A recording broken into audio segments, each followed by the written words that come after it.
भारत के इतिहास में ऐसा पहली बार हुआ है जब किसी सिटिंग चीफ मिनिस्टर को गिरफ्तार किया गया। वो इसलिए क्योंकि उन्होंने अपनी गिरफ्तारी से पहले इस्तीफा नहीं दिया। 21 मार्च को ईडी यानी एनफोर्समेंट डायरेक्टरेट ने दिल्ली के मुख्यमंत्री अरविंद केजरीवाल को गिरफ्तार कर लिया। अरविंद केजरीवाल की गिरफ्तारी शराब नीति में घोटाले के आरोप में हुई है। 22 मार्च को दिल्ली की राउज एवेन्यू कोर्ट ने अरविंद केजरीवाल को 6 दिन की रिमांड पर ईडी को सौंप दिया। नमस्कार, मैं हूं रुचा अनुरुद्ध। कट्टर ईमानदारी की कसम खाने वाले आम आदमी पार्टी के संयोजक और दिल्ली के मुख्यमंत्री अरविंद केजरीवाल भ्रष्टाचार के आरोप में जेल पहुंच गए। केजरीवाल को क्यों गिरफ्तार किया गया? किस आरोप में गिरफ्तार किया गया? क्या वो जांच एजेंसी से सहयोग कर रहे थे? केजरीवाल के अलावा इस मामले में कौन कौन जेल में है? इस पूरे मामले में कांग्रेस का रुख क्या है?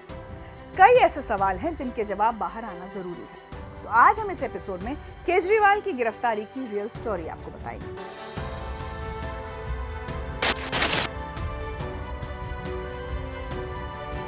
दिल्ली का शराब नीति घोटाला कोई आज की बात नहीं है। दरअसल नवंबर 2021 में अरविंद केजरीवाल की दिल्ली सरकार ने नई एक्साइज पॉलिसी लागू की। 8 जुलाई 2022 को दिल्ली के तत्कालीन मुख्य सचिव नरेश कुमार ने शराब नीति में नियमों के उल्लंघन की रिपोर्ट दी। मुख्य सचिव ने ये रिपोर्ट दिल्ली के तत्कालीन उपराज्यपाल वीके सक्सेना को सौंपी। उपराज्यपाल ने नियमों के उल्लंघन की सीबीआई जांच की सिफारिश की। जांच हुई और भ्रष्टाचार की परतें खुलती चली गई। अब सवाल यह है कि क्या शराब नीति घोटाले में अरविंद केजरीवाल ही एकमात्र आरोपी हैं? बिल्कुल नहीं। सीबीआई ने जांच के दौरान 19 अगस्त 2022 को तत्कालीन उप मुख्यमंत्री मनीष सिसोदिया के साथ साथ 3 अन्य लोगों के ठिकानों पर छापे मारे। 3 दिन बाद ही 22 अगस्त 2022 को प्रवर्तन निदेशालय ने शराब नीति पर मनी लॉन्ड्रिंग का केस दर्ज किया। सितंबर में आम आदमी पार्टी के कम्युनिकेशंस हेड विजय नायर को सीबीआई ने गिरफ्तार कर लिया और फिर 26 फरवरी 2023 को ईडी ने उप मुख्यमंत्री मनीष सिसोदिया को गिरफ्तार कर लिया। शराब नीति घोटाले के तार आम आदमी पार्टी से राज्यसभा सांसद संजय सिंह से भी जुड़े और 5 अक्टूबर 2023 को संजय सिंह को भी ईडी ने अरेस्ट कर लिया। अक्टूबर 2023 में ही पहली बार इस मामले में ईडी ने मुख्यमंत्री अरविंद केजरीवाल को पहला समन भेजा। फिर 16 मार्च 2024 को बीआरएस यानी भारत राष्ट्र समिति की नेता के कविता को इसी मामले में मनी लॉन्ड्रिंग के आरोप में ईडी ने गिरफ्तार कर लिया और अंततः 21 मार्च 2024 को अरविंद केजरीवाल की बारी आ गई। ऐसा बिल्कुल भी नहीं है कि अरविंद केजरीवाल को अचानक गिरफ्तार किया गया है। दिल्ली के शराब नीति घोटाले की जांच के दौरान जिन नेताओं और ऑपरेटर्स का नाम आया उनके खिलाफ कार्रवाई की गई। एक और सवाल यह है कि क्या अरविंद केजरीवाल ने इस मामले में जांच एजेंसियों के अधिकारियों के साथ सहयोग किया? तो जवाब है कि ईडी ने केजरीवाल के खिलाफ कुल 9 समन भेजे, लेकिन वो एक बार भी ईडी के सामने पेश नहीं हुए और फिर हुआ वही जो कानूनन होना था। दिल्ली हाईकोर्ट ने उन्हें गिरफ्तारी से सुरक्षा देने से इनकार कर दिया। 21 मार्च को प्रवर्तन निदेशालय की टीम ने उनके घर पर पहले तलाशी ली, पूछताछ की और फिर उन्हें गिरफ्तार कर लिया। सीएम केजरीवाल अगर बेदाग थे, अपनी बेगुनाही पर उन्हें यकीन था, तो उन्होंने ईडी के अधिकारियों के साथ सहयोग क्यों नहीं किया? और ऐसा भी नहीं है कि इस केस में सिर्फ अरविंद केजरीवाल ही जेल पहुंचे हैं। अगला सवाल, क्या अरविंद केजरीवाल के अलावा बाकी आरोपी जेल से बाहर हैं? नहीं। इस मामले में बीआरएस की नेता के कविता जेल में है, उनकी रिमांड भी बढ़ा दी गई है। आम आदमी पार्टी के नेता संजय सिंह जेल में हैं। फरवरी में जमानत की कोशिश की गई थी, लेकिन दिल्ली हाईकोर्ट ने 7 फरवरी को ये कहते हुए जमानत देने से इनकार कर दिया कि जमानत के लिए कोई आधार नहीं है। दिल्ली सरकार के एक और पूर्व मंत्री सत्येंद्र जैन भी जेल में है। सुप्रीम कोर्ट ने 18 मार्च 2024 को दिल्ली हाईकोर्ट द्वारा खारिज उनकी जमानत याचिका को सही करार दिया। सुप्रीम कोर्ट ने जमानत देने से इनकार करते हुए कहा कि पहली नजर में उन्हें दोषी ठहराने के लिए पर्याप्त सबूत हैं। दिल्ली के पूर्व उप मुख्यमंत्री मनीष सिसोदिया भी जेल में हैं।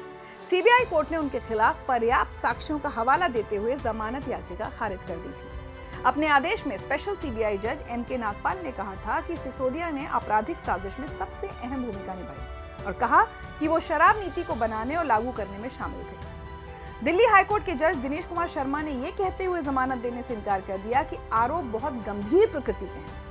अक्टूबर 2023 में सुप्रीम कोर्ट के जस्टिस संजीव खन्ना ने यह कहते हुए जमानत याचिका खारिज कर दी कि 338 करोड़ रुपए के ट्रांसफर से संबंधित एक पहलू अस्थायी रूप से साबित हो चुका है। मनीष सिसोदिया ने सुप्रीम कोर्ट में एक क्यूरेटिव एप्लीकेशन फाइल की। मुख्य न्यायाधीश DY Chandrachud, Justice Sanjiv Khanna, BR Gavai और एसवीएन भट्टी की बेंच ने याचिका को खारिज कर दिया और कहा कि कोई मामला नहीं बनता है।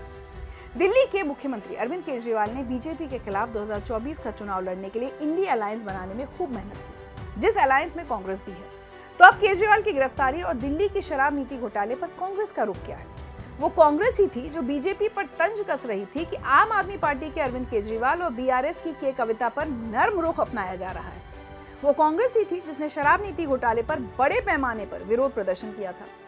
कांग्रेस ने तो यहाँ तक आरोप लगाया कि आम आदमी पार्टी शासित पंजाब में भी इसी तरह का घोटाला चल रहा है। कांग्रेस ने ही के कविता की गिरफ्तारी में देरी का हवाला देते हुए बीजेपी और बीआरएस की तेलंगाना में सेटिंग का आरोप लगाया और अभियान भी चलाया, और गिरफ्तारी के बाद तो चमत्कार ही हो गया।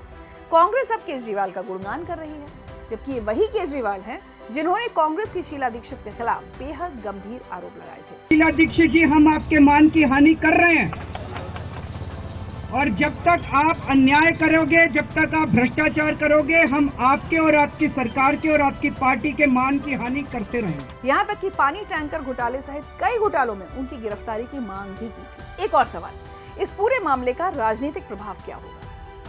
कट्टर ईमानदारी का उपदेश देने से लेकर कट्टर भ्रष्टाचार के आरोपों की पार्टी बनने तक अरविंद केजरीवाल की आम आदमी पार्टी ने एक लंबा सफर तय किया है।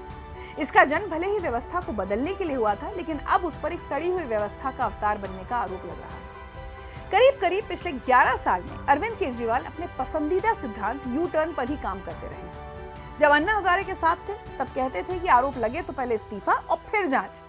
उसी आम आदमी पार्टी का आज का सिद्धांत है कि ना इस्तीफा देंगे और ना जांच में सहयोग करेंगे। दिल्ली की जनता ने केजरीवाल जी को पाठशाला बनाने के लिए चुना, लेकिन आज वो मधुशाला बनाने के घोटाले के आरोप में जेल में है। आम आदमी पार्टी कहती है कि ईडी और सीबीआई का दुरुपयोग किया गया है, लेकिन छत्तीसगढ़ में वही आम आदमी पार्टी चाहती थी कि वही ईडी घोटालों के लिए कांग्रेस के भूपेश बघेल को गिरफ्तार करे। पंजाब में उसी आम आदमी पार्टी की सरकार ने सुखपाल सिंह खैरा को ईडी की गिरफ्तारी से बचाया। खैरा अब इस मामले पर जमकर एक्स पर पोस्ट कर रहे हैं। केजरीवाल की पार्टी का तो ये भी कहना है कि प्रधानमंत्री नरेंद्र मोदी आम आदमी पार्टी की लोकप्रियता से भयभीत हैं। तो आइए उनकी इस दलील का भी पोस्टमार्टम कर लेते हैं। 2014 और 2019 के लोकसभा चुनाव में आम आदमी पार्टी को नोटा से भी कम वोट मिले और पार्टी के पास सिर्फ एक लोकसभा सांसद है, जबकि बीजेपी के 303 लोकसभा सांसद हैं। यहाँ तक कि कांग्रेस के भी लोकसभा में 50 सांसद हैं। विधानसभा चुनाव में भी आम आदमी पार्टी बड़े जोर शोर से उतरी, लेकिन दिल्ली और पंजाब के अलावा हर राज्य के चुनाव में बुरी तरह विफल रही। ज्यादातर राज्यों में उनकी जमानत तक जब्त हो गई और इनका कहना है कि पीएम मोदी इनकी लोकप्रियता से भयभीत है।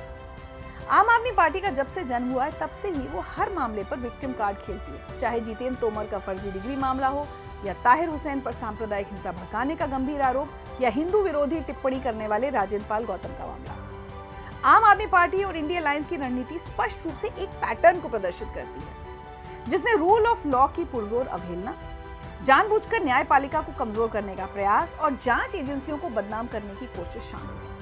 जब भी ये रंगे हाथों पकड़े जाते हैं तो उनके पास एक ही रणनीति बचती है, अपनी असफलताओं के लिए प्रधानमंत्री नरेंद्र मोदी को दोषी ठहराते हैं और अपने खिलाफ होने वाली कार्रवाई को बीजेपी का प्रतिशोध बताते हैं। जवाबदेही से बचने की उनकी एक रणनीतिक चाल है। इसके अलावा उनके व्यवहार से पता चलता है कि उनका विश्वास लोकतांत्रिक सिद्धांतों में नहीं बल्कि अराजकता में है। इस पूरे मामले पर कुछ सवाल तो कांग्रेस पर भी उठते हैं। क्या कांग्रेस ने अरविंद केजरीवाल से बदला लिया है? ये सवाल इसलिए उठ रहे हैं क्योंकि अन्ना आंदोलन के दौरान अरविंद केजरीवाल ने सोनिया गांधी से लेकर शीला दीक्षित तक कांग्रेस के कई बड़े नेताओं को निशाना बनाया था। उन्हें जेल भेजने की बात करते थे। देश के बेईमानों की लिस्ट बनाई थी। क्या इन लोगों को इस बार हराना चाहिए या इस बार फिर से चुन के इनको संसद में? सुरेश कलमाडी, प्रफुल्ल पटेल, चिदम्बरम साहब, सलमान खुर्शीद, मायावती, मुलायम सिंह यादव, कपिल सिब्बल, कमलनाथ, राहुल गांधी। और अब कोर्ट में आम आदमी पार्टी के नेताओं और केजरीवाल जी का असफल बचाव किसने किया? जवाब है कांग्रेस। अरविंद केजरीवाल को हाईकोर्ट जाने की बेवजह सलाह किसने दी? इसका भी जवाब है कांग्रेस। दिल्ली हाईकोर्ट में अरविंद केजरीवाल का बचाव किसने किया? वो भी कांग्रेस ही थी। लिहाजा दबी जुबान में ही सही, कहने वाले तो यही कह रहे हैं कि कांग्रेस ने अरविंद केजरीवाल से बदला लिया है। रियल स्टोरी के आज के एपिसोड में इतना ही। दिल्ली शराब नीति घोटाले पर अरविंद केजरीवाल की गिरफ्तारी पर आप क्या सोचते हैं? लिखकर अपनी राय हमें जरूर भेजें। अगले एपिसोड में एक और मुद्दे की रियल स्टोरी के साथ आपसे फिर मुलाकात होगी। तब तक आप स्वस्थ रहें और प्रसन्न रहें।